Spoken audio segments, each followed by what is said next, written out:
another one. We've now embraced unique and temporary resort. No, not yet. We're not gonna go. We're not stopping yet.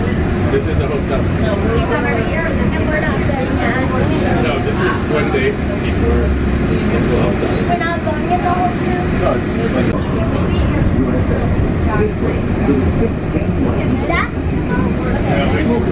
that's another boat. The other guy is coming on. That's a boat like from the hotel. We're gonna do that.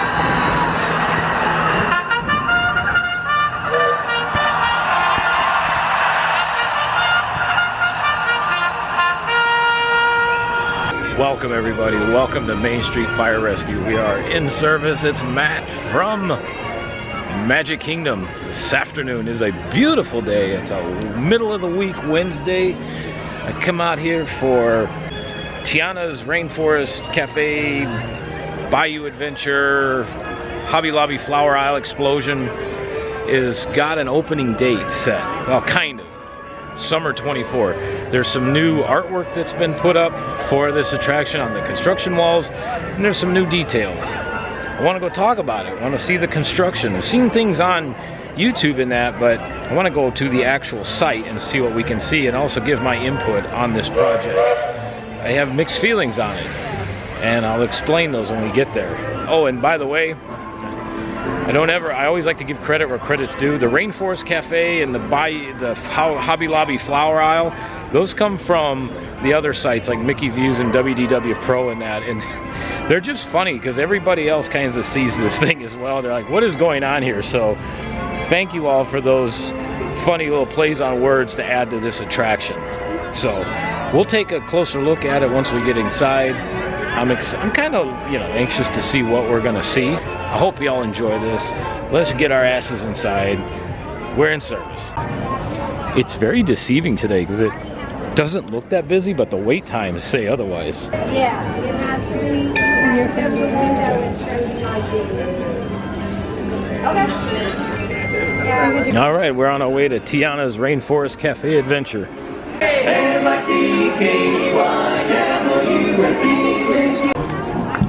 Man, it is a absolutely perfect winter day here in Central Florida. It's probably 71 degrees, light breeze. Perfect. Not quite water park weather. It's close. Maybe to somebody visiting, it'd be a good pool water park day, but us locals, it's right on that cusp. Kind of how it was when I was at Universal the other day. Like, it's so close to being able to ride a water ride, but not quite. It's still a little chilly. And right now, it's Wednesday. We are staring right down the chute of President's Day weekend. From what I understand, it is supposed to be, as they would say, assholes to elbows. Hence, it's going to be very busy. If you're going to find yourself here, patience, patience, patience. Don't try to do everything at once. Genie Plus will probably sell out. The virtual queues will probably sell out within seconds in the morning. So you got to go easy. That's all you can do. So many people on these social media groups are just freaking out because, I couldn't get this, I can't get that, I spent all this money. That's the risk you take when you come here during these extremely busy times. And President's Day weekend is always an insanely busy time. And the one thing, I'm going to put the prediction out right now. I think by the middle of the weekend, especially with as busy as it's predicted to get, I think we're going to see a $45 or $50 Genie Plus. It's also right near Valentine's Day, and historically Disney does mega price hikes right around this time, so we're all kind of wanting to see if they're going to do that. But I would be willing to bet Genie Plus will probably hit a new high this weekend. Not that that's any great news, but it's what they like to do. They always like to pick the busiest times and hike that Genie Plus and just see how far we can actually push people's wallets. Oh, the Country Bears. Wonder how their constructions are going. It's Big Al. Here we are. We made it. Splash Mountain 2.0. I was here for the very last day of this attraction at Splash Mountain, and now it's going to be Tiana's, the official name is Tiana's Bayou Adventure, but it's been called a lot of other things. Not sure what they're going to do with this. There's a lot of electrical wiring. Looks like some places that definitely are going to hold some electrical stuff, so we'll be curious to see what's out here. I doubt it'll be anything major, only because this is out in the elements. Animatronics in the elements require a ton of maintenance. Universal has to redo that Jurassic Park jungle boat ride, or the Jurassic Park River Adventure ride, quite often because of the dinosaurs and the skins and that being out in the elements. So that's why you don't see too many animatronics in Florida outside. Disneyland, different story. Southern California, until recently, hardly gets any rain and bad weather. So it's a lot easier to maintain there. But I'm curious to see what's going to go in the electrical outlets. And to get started, this is actually the area of Splash Mountain where you come off of the big hill, you fly through here, the big splash, and then you come around right through here, then you work your way back to Splash Mountain.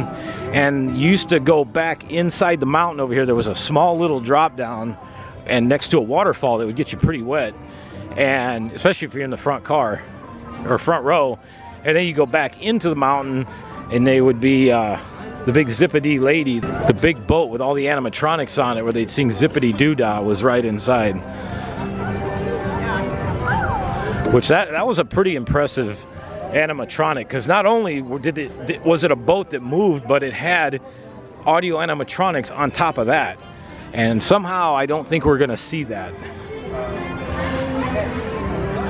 It was leaked yesterday. There was a few channels that were covering it, called That Park Place, which is another great channel I like to watch.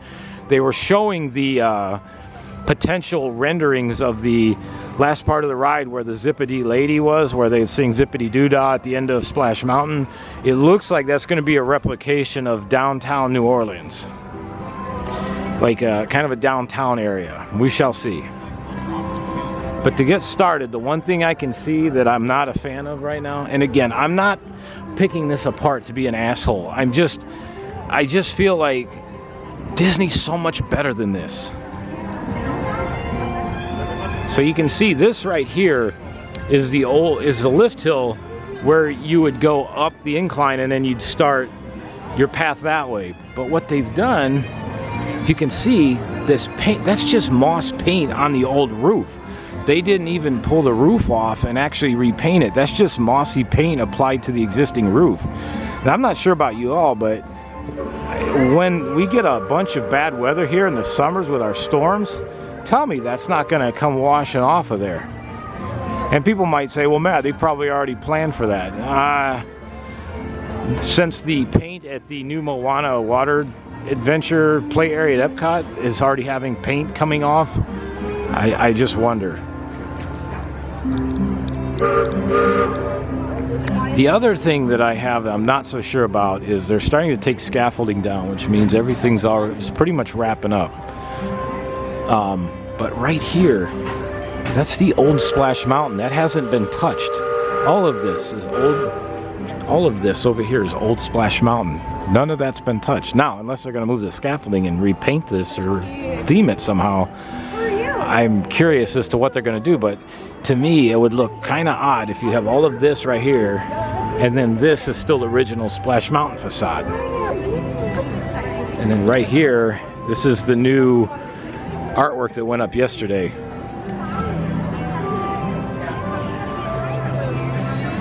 So right there, Tiana's Bayou Adventure, coming summer of 2024. There's a lot of predictions that annual pass holder, Disney Vacation Club, and cast member previews will be right around May, somewhere in May. And this will probably open late June into early July. My guess is they're going to want this ride open by the 4th of July.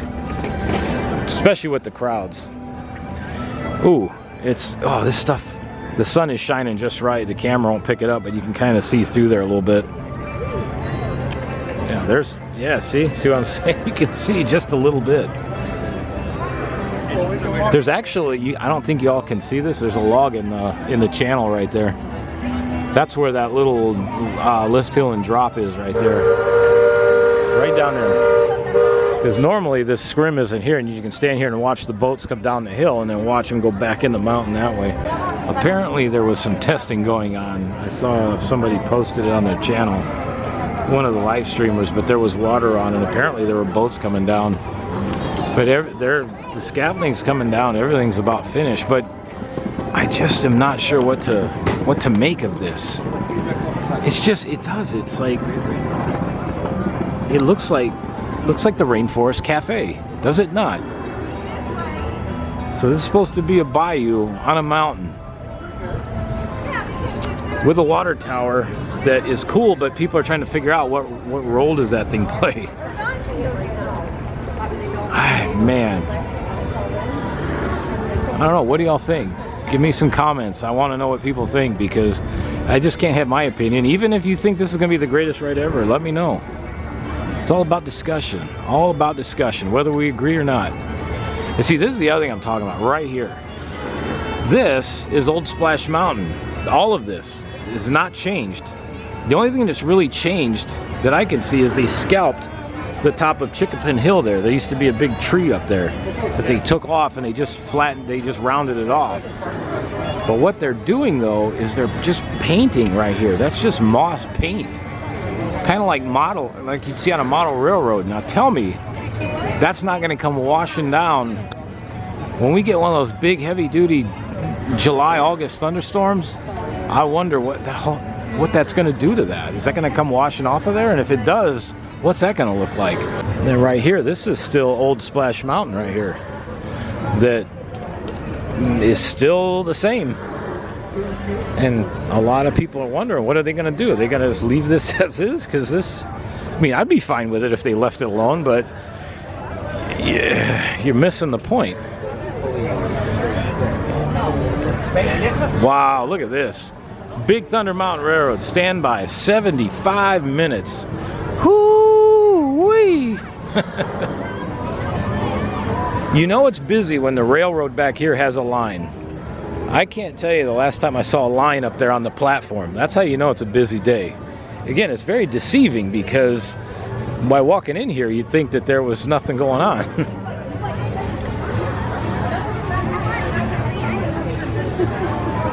Now they've got some scaffolding up on this side. Now I'm not sure if this is coming down or if that's, you know, if they're going to do some work, but that's still that tree right there. That's a Splash Mountain tree. You know, I know they're going to leave Easter eggs in and that, which is fantastic, but it just looks like this is being slapped together to give a new ride. And I know they're trying to get this done, because it's even been said that this is a huge capacity ride, and it's affecting all the other rides in the park. But now they've painted that a little bit. See the difference between the red clay here, which is like Georgia, and then the dirt there. I don't know. This thing just seems like it's, I don't know. What do you all think? See here again, red clay, red dirt clay, like South Carolina, Georgia, and then brown dirt right there. Are they going to paint this? I would hope, because I mean right now it's two-tone. You can see it through the camera.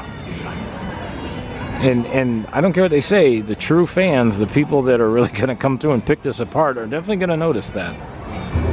Like I said, it's not done yet, but it's getting very close, and I'm wondering what they're going to do with all this. Like this is the Briar Patch gift shop right here.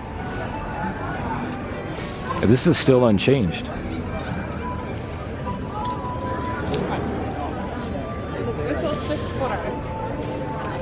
So we're going to actually take a walk underneath the Frontierland train station and see what's on the other side. Oh yeah, also, if they don't fix the titles and all that, you're going to have a freaking bayou in the middle of the frontier. Explain to me how that works. This is all of the new pathway. Train coming in. The pathway and the railing. But honestly though, again, I'm not nitpicking, I'm just going off of observation. This looks like something that you see back at Remy's Ratatouille Adventure. It looks like something you'd see in France. And then up here, this is actually pretty neat. This is a mural that was painted for this attraction, but like a lot of people have said, this doesn't look Disney. This does not fit in the Frontier. I'm not sure. And this is Southern Dome Salt Company, or Tiana's lithium mine.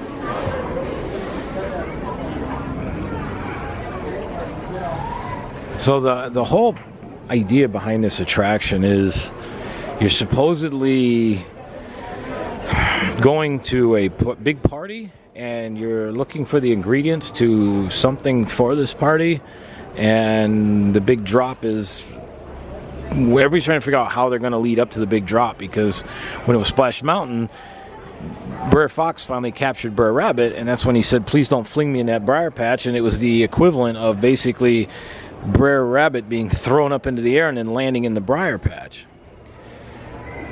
But I'm not sure how they're going to tie in going to this party with a thrilling drop when you're just looking for ingredients to a recipe. And again, I'm going to save it till it opens, but there's just so much I'm not sure of.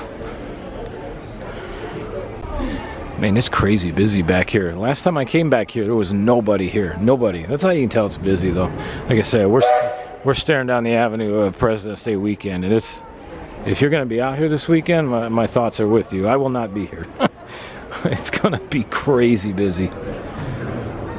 But so even down to the signage, again, this is still right here. Big Thunder Mountain Railroad, Frontierland, and rafts to Tom Sawyer Island. How are you tying all that in? And I can't stand the excuse people. People are making excuses, which those are the pixie dusters, the ones where Disney can do absolutely no wrong, and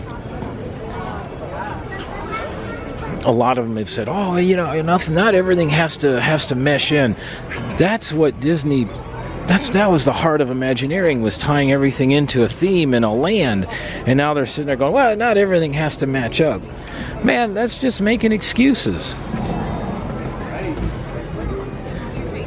Because that's why people spend the kind of money they spend to come here, to get an experience unlike anywhere else. And, that's where, as I've said, if Universal Studios plays their cards right with the brand new Epic Universe theme park, they're going to put a huge dent in Disney's wallet. Now, there will always be the diehards that come here no matter what, but for those families, especially with as competitive and as expensive as theme park tickets are getting, people are going to start going, hey, if I'm going to spend $200+ a day, do I go over here to Epic Universe and get the experience of a lifetime, or do I come here where they just hodgepodge things together at Disney World? And the crazy part is they never used to do that. That was never a thing until recently. So here we are, back towards the front again. These are the new trees. These are fake. This one's real. And you can see the crown on the tower, Tiana's water tower. So again, we're trying to figure out how this water tower ties into the bayou. My guess is because she's running a restaurant inside, maybe. But I mean, I still think that they could light that up at night and make it look pretty neat. I'm hoping they do something with it, but it's just kind of there. I mean, unless they want to make the drop like you're falling off the water tower for whatever reason, but I doubt they're going to go with that. So here's this is a white out area as far back as I can get on the bridge and actually see this thing. I'm going to take a zoom in up top because you can see the lanterns at the drop hill. Supposedly an animatronic of Mama Odie is going to be in there somewhere. Either she's going to be at the bottom or she's going to be right up at the top, right in there somewhere. I'm trying to hold this still. It's hard because it's zoomed in so much, but if you take a look, you can see the lanterns hanging in there, which I would hope they're going to light them because I think that would look kind of neat. But that's where you come out and do the big 50-foot drop. When at one time that was the tallest drop on any water ride in the world. Hard to imagine, right? It's back in the early 90s. Realistically though, when you're on it, coming out of that, it does feel like you're a lot higher than 50 feet. I mean, you get a really cool view of the castle and everything else for a brief moment before you go plummeting back down to earth again. So this is it. This is Tiana's Bayou Rainforest Cafe Adventure, Hobby Lobby, Flower Aisle Explosion. But you can see where people get that from. If you look, tell me, does that not look like all of this right through here, does that not look like the flower aisle at Hobby Lobby? All of that. I mean, it kind of does. So yeah, right there, it's all flower aisle. Hobby Lobby flower aisle explosion. And the other big question is how is this stuff going to weather with the Florida weather? Weather meaning not W-H-E-T-H-E-R, but not weather like whether or not, but weather like in the outdoor weather. Like, how's that gonna hold up to the extreme weather and sun conditions too? Because I tell you, when you combine these heavy storms that we get throughout the summer months, plus the sun that's gonna beat on that all day, you know, if they're not careful, that's gonna fade real fast. And it could make it look really, really rough, you know, because that was the one thing. Splash Mountain had to be refurbished at least a couple times a year. Not a couple times a year, but it had to. Splash Mountain had to be repainted from time to time. Now the nice part is all their audio animatronics were inside, so you didn't have to worry about that. But the exterior, the paint does fade. I mean, a perfect example is look at Cinderella Castle. When they first repainted that right after the parks reopened, man, it was very brilliant, like brilliant, and all the colors popped. Now it's fading big time. So if these flowers start to fade in the summer heat and all the sun, it could look pretty rough. You know, and people say maybe Disney figured that out, but I don't know, we shall see. And then here is right at the end of the drop, right down there. That's where you come flying through, and then you go around, like I said, back into the mountain. But what's kind of neat though is the way that when they designed this, it kind of matches up with the Rivers of America right here. And Disneyland's is very similar to that. They also said Disneyland's is supposed to open later this year. Disney World's obviously got started first, so that's why this one's going to finish up first. But you can tell they've got water in there, so they had to have been doing testing on this. And all of the scaffolding's out right there. Those holes in the rock are usually where sensors are. I'll show you this here. Usually they try to theme it a little better to kind of cover that up. But if you see those holes, what that does is the boat passes by those holes, and those are where the sensors are, and the boat breaks that beam, and it lets the computer system know that it's now within a safe range. They can send the next boat down, because by the time the next one goes down the hill, the other one's making its way around here. Usually, because you got to think, when it goes past that rock, you're still moving at a pretty good pace. You don't slow down until right before you hit the corner there. So by the time you get right down through here, usually right in here, the next one comes down, and that's why they built this rock work up like this to, in theory, protect the other boat from getting splashed. But personally, I think it's a great idea. They should leave it, because it'd be cool if that big wall of water came over to the boat right here. That'd be awesome.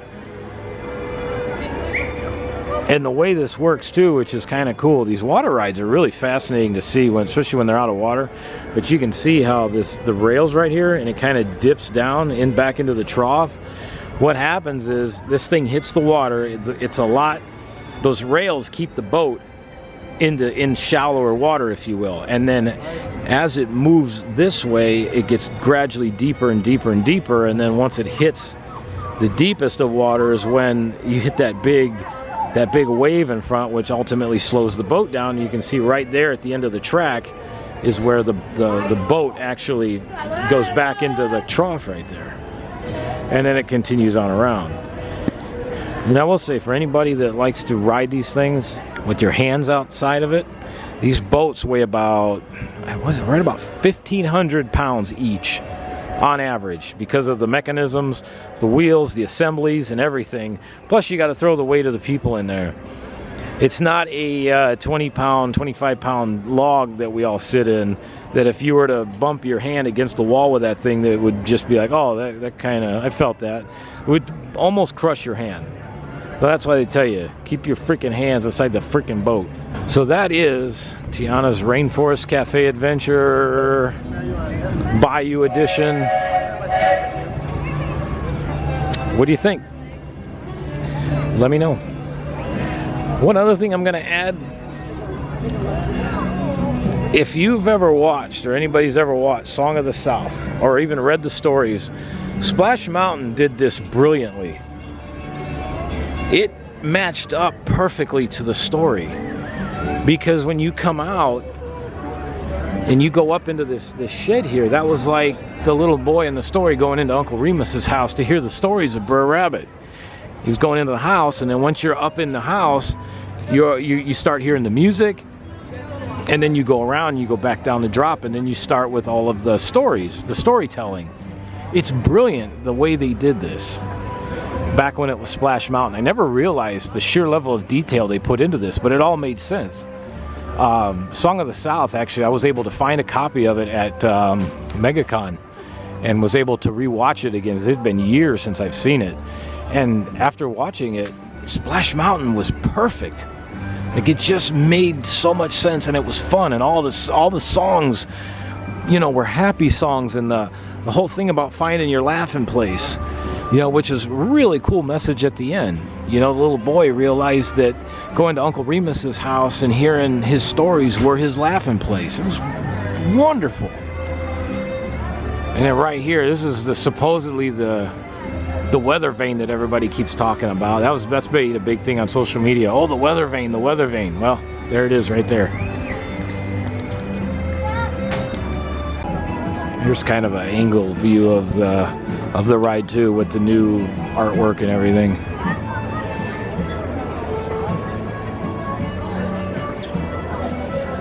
What's crazy is when you look at this thing from an elevated view, this ride is gigantic. The show building that's behind here that you can't see is humongous. It's incredible. I mean, it will be nice to have this ride back in service again, especially with the warm Florida summers. Even a day like today, this would be a good ride for today. But man, the one thing, and the people have talked about it, Splash Mountain, this version of Splash Mountain had over 60 audio animatronics, and now the new count is like 17. And Disneyland's had over 100, and the same thing, they're going to knock it all the way down to 17. Now, I did see the Tiana audio animatronic that they showed yesterday, and it was impressive. I mean, the motions of it are pretty amazing. However, one of the big things people have talked about is the way she's dressed. They got her dressed up like Ranger Rick, and like people have asked, where's her gown? Where's everything that makes her Tiana? Where's her crown? Where is all this stuff? Yeah, this is on the water tower, but where is all this stuff? Why are we dressing her up to look like Ranger Rick? It's a good question. And people have said that audio animatronic would look awesome if they had her in her green ball gown and everything, but they didn't do that. So now whether she'll be in that gown in another scene is yet to be seen, but I'm not sure. That was one of the big criticisms a lot of people had about that. Before we head on over to another area of Magic Kingdom, I want to point something out to you all real quick. This is an idea that's kind of, I've thought about, a lot of other YouTubers have thought about, a lot of other bloggers have thought about. Go with me on this ride. Not Big Thunder Mountain, but just follow along for a second. I'll show you, I want to show you something. Man, look at this. This right here is the lightning lane, the pay-to-play line. And it's all the way backed up outside the attraction.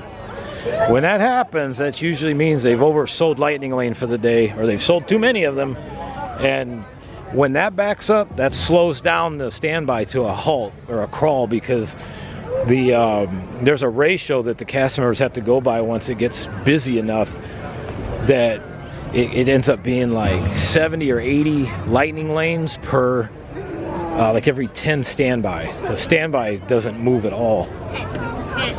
So I'm going back up the exit ramp here for Big Thunder Mountain because I have I want to show you all something here. God, there's just people everywhere. Take the wheelchair over there.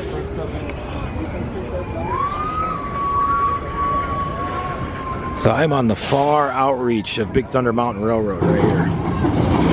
This is where it comes off of the third lift hill.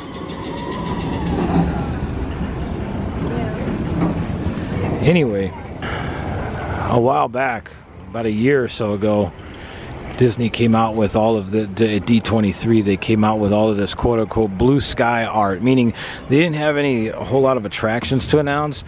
So they came out with all of this, what could be. And he said, oh, it could be this, it could be that, and they called it Beyond Big Thunder Mountain. And what they're talking about is all this property that extends beyond Big Thunder Mountain out here.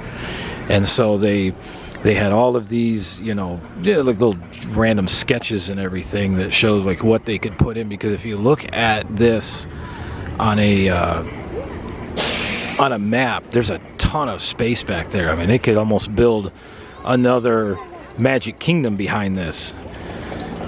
So why in the world, instead of tearing apart Splash Mountain, which was one of the most beloved rides in the world, why not take this whole area and turn it into New Orleans Square, like Disneyland, and give Tiana her own freaking ride that would be a really cool water ride? Because let's face it, in Florida when it's warm, you can't have enough water rides. Why couldn't they have done that? Which would, to me, would have made a crap load of sense. You could have introduced an entire new land. You could have increased your capacity big time. But instead, we're just gonna reskin an attraction that people loved, and a lot of people don't like the fact that it's even happening. And also, I feel like it's doing a little bit of a disservice to Tiana because they're just slapping this together when they could have made an entirely brand new attraction in an entirely new land at the Magic Kingdom. Am I out of my mind for thinking this, or am I on track? Again, let me know in the comments. Also, if you still want some Country Bear pennies, they still have the full collection right outside of the Country Bear Jamboree entrance. All 8 for $5. That's a good deal. Man, 120 minutes for Seven Dwarfs Mine Train. Holy moly. And the lightning lane is double backed. Awesome. That means they oversold that big time. It never fails. I'm here in the Joffrey's line. You stand right in front of this board right here, which has got everything on it. And people will stand here for a good 5-10 minutes, and then they'll get up to the window and go, what do you all have here? I swear I'm gonna freaking lose it. Gonna lose it. Welcome to Disney World, land of the ungrateful brats. Ooh, got the same one going back as we got going. I swear, some of these strollers, they're like the size of small cars. They're huge. Transportation and Ticket Center. For those of you standing, please hold on to the handrails throughout our journey and stay clear of the doors. For the comfort of others, no smoking, please. Thank you. If you're traveling to Epcot, please exit here and board the monorail at the connecting monorail station. If you need additional assistance, a host or hostess will be happy to help you. This monorail will be returning to the Magic Kingdom. If you're standing, please hold on to the handrails and stay clear of the doors until the monorail stops and is open.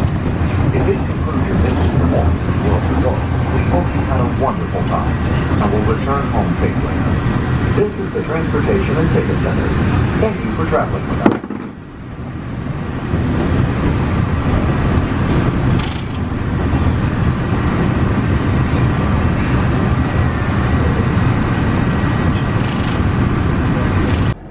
Well, what did y'all think of Tiana's Bayou Rainforest Hobby Lobby Flower Aisle Adventure? I honestly am curious to know. I did as thorough walk around as I could. It's very crowded. I didn't think it would be as crowded back there because the last time I went back there, it wasn't too bad. Now it's just people upon people upon people. So again, it's a busy week too. I mean, it's expected, but I just figured back there, I'm like, it can't be that bad. No, it is. So I got what I could. You know, I'd love to know your input. You know, are you going to make the trip down to ride this thing? Or are you be like, nah? Because honestly, outside of this, until Disney makes hopefully some big announcement at D23 this year in Anaheim, there's nothing for next year right now. Nothing at all. Right now we have the Country Bear Jamboree and, well, the updated version. And we've got Tiana's Bayou Adventure. And then at the end of the year, we have the Polynesian tower thing, whatever you want to call that monstrosity. So that's going to open, but these aren't attractions. These aren't new lands. They're not anything, you know. They're basically, once Splash Mountain 2.0 reopens, it's just going to, you know, all those people are going to fill that in again. And sadly, it won't fill in like it's supposed to, because that'll probably be virtual queue. So now you're going to have probably Tron and that one both on virtual queue. So that means people are going to have to decide which one they want to ride. Now, I could see them maybe pulling Tron off the virtual queue, but I doubt it. And the reason I doubt it is because it's too big of a moneymaker for them for the individual lightning lane. I could also see them for a time frame shoving Tiana's Bayou Adventure into that individual lightning lane status as well, which means again, you can only do 2 of those individual lightning lanes a day, so you'd have to pick and choose what you want to do. Oh, and by the way, I know people might be wondering what the hell that tone is at the beginning. I'm trying to figure out a good way to start these vlogs, and anybody that's a firefighter would know that's how you get called into service, is usually by a series of tones or a bell or whatever it is that lets you know there's a call coming in. So in order to keep that tradition, I look at it as that series of tones, or the horn that sounds, that's the vlog being called into service for us to get started for the day. So that's kind of how I'm doing that. We're going to play around with it more and more. One of these days we'll get this whole thing fine-tuned, but it's just a lot of trial. So I'll see y'all shortly. Have a fantastic week. I'll see ya.